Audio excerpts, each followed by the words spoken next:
Hello भक्तों, सबसे पहले हर हर महादेव।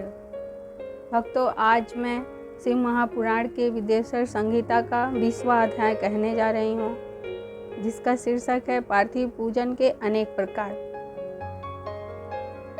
कथा को शुरू करने से पहले मैं गणपति महाराज जी को प्रणाम करती हूँ, भोलेनाथ को प्रणाम करती हूँ, माता पार्वती के चरणों में प्रणाम, कार्तिकेय जी के चरणों में प्रणाम, विष्णु भगवान, लक्ष्मी माता के चरणों में प्रणाम, सभी देवी देवताओं के चरणों में प्रणाम, बजरंगबली के चरणों में प्रणाम। भक्तों, अब मैं कथा का आरंभ करने जा रही हूँ, ध्यान देकर सुने। श्री सूत जी बोले, अब वैदिक भक्तों के लिए पार्थिव पूजन का वह विधान कहते हैं जो भुक्ति मुक्ति को देने वाला है।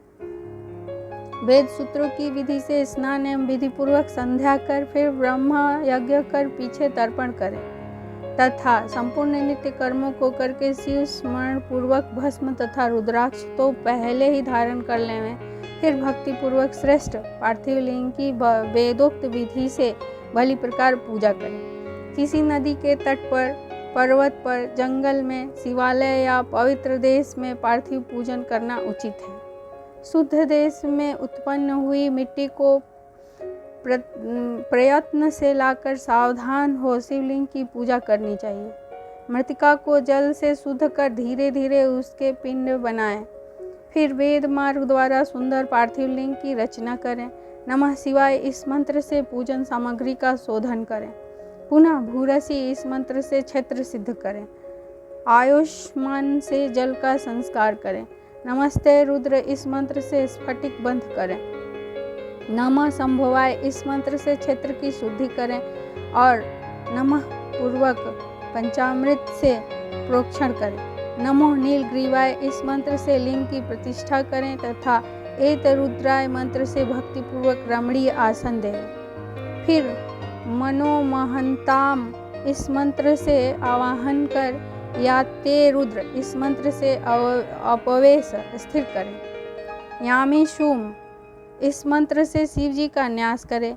अयोचदिति इस मंत्र से प्रेम पूर्वक अधिवास करें तथा असौजी इस मंत्र द्वारा देवता का न्यास और असौयो समर्पणति इससे उपसमर्पण करें।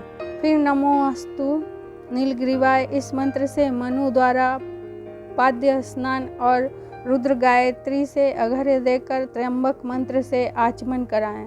फिर दधि क्राम्बणों इस मंत्र से दधि स्नान और घृत याव इस मंत्र द्वारा घृत से स्नान कराएं तथा प्रतिव्याम इस मंत्र द्वारा दूध से स्नान कराएं। इस प्रकार वेदोक्त विधि से जो बुद्धिमान शंकर जी का पूजन करता है उसको शिव जी उत्तम फल प्रदान करते हैं।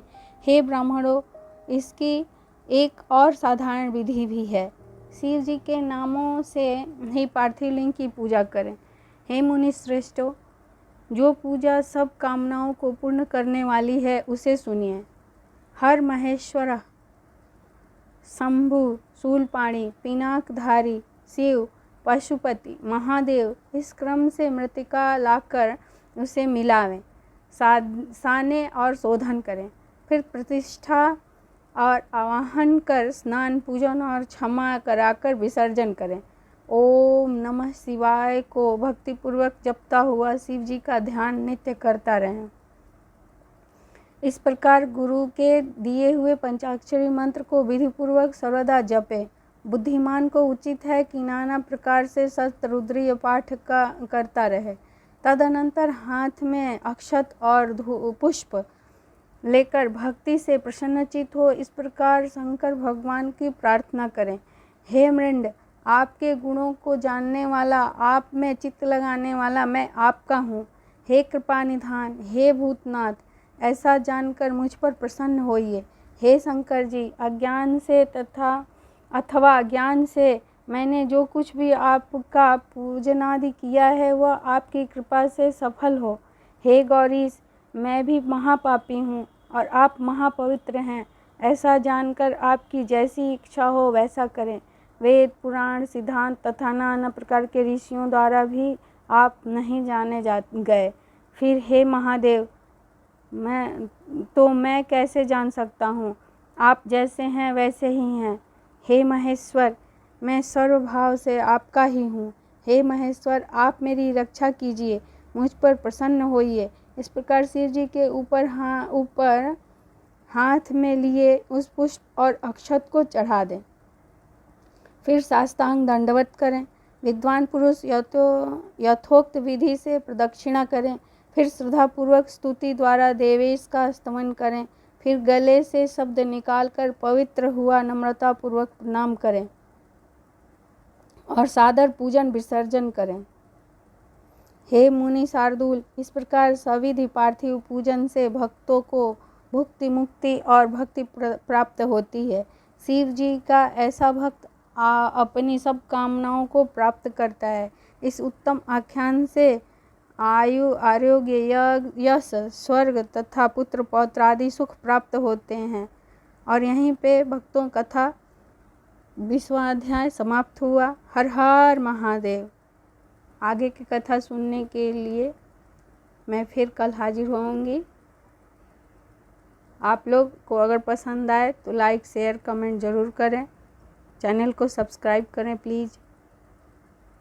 धन्यवाद।